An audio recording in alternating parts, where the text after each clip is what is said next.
Hello, good afternoon. Thank you for being here. This is your News 4 Now update. I'm Kay Ingram, and we're following breaking news right here in Manhattan. Prince Harry and his wife Meghan say they were involved in what their spokesperson describes as a near catastrophic car chase with the paparazzi last night.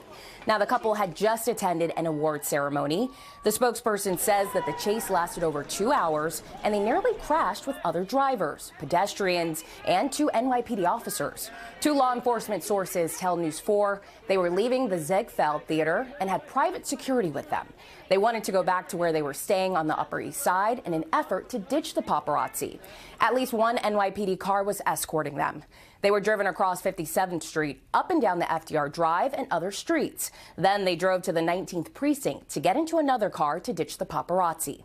Officials confirm it was a chaotic scene, but not a chase. Mayor Eric Adams just spoke about what he learned.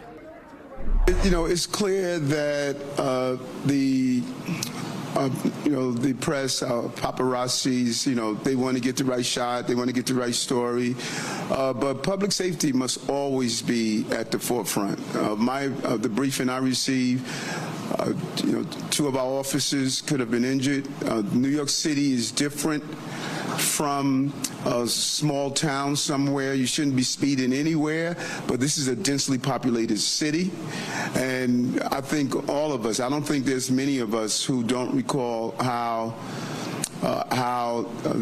his mom died, and it would be horrific to lose an innocent bystander during a chase like this, and something to have happened to them as well. So I think we have to be extremely responsible. I thought that was a bit reckless and irresponsible. Now, just as the mayor mentioned there, in 1997, Prince Harry's mother, Princess Diana, died in a crash in Paris. A 2008 inquiry found that the accident was caused by her chauffeur fleeing paparazzi.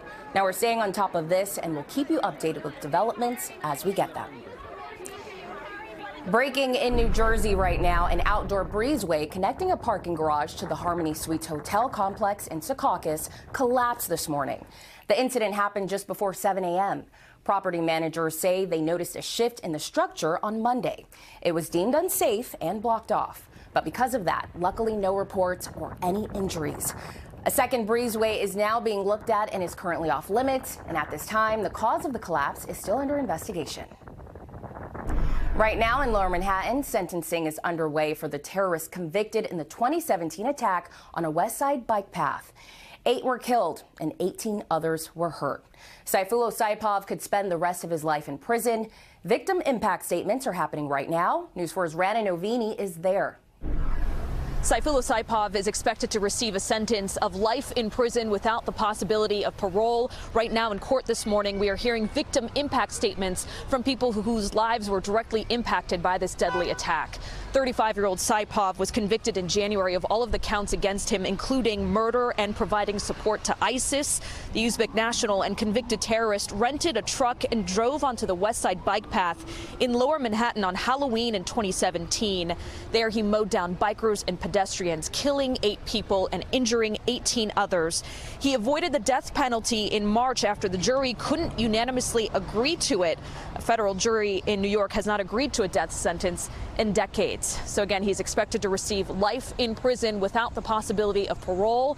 After the victim impact statement, Saipov will have an opportunity to address the court. In Lower Manhattan, Rana Novini, News 4 New York. And at 12:26, let's take a check of the weather. Dry air, certainly dry brush and gusty winds, all contributing to fire danger in the region today. Red flag warnings to the far north and east and down to the south, and an elevated fire risk pretty much everywhere. From that to a freeze tonight, potentially, with temperatures 25 to 32 degrees. Watch as we head through some record-breaking territory, potentially. Lows tonight could be 29 in Clairville and Liberty, 33 in Kingston, 32 in New Paltz.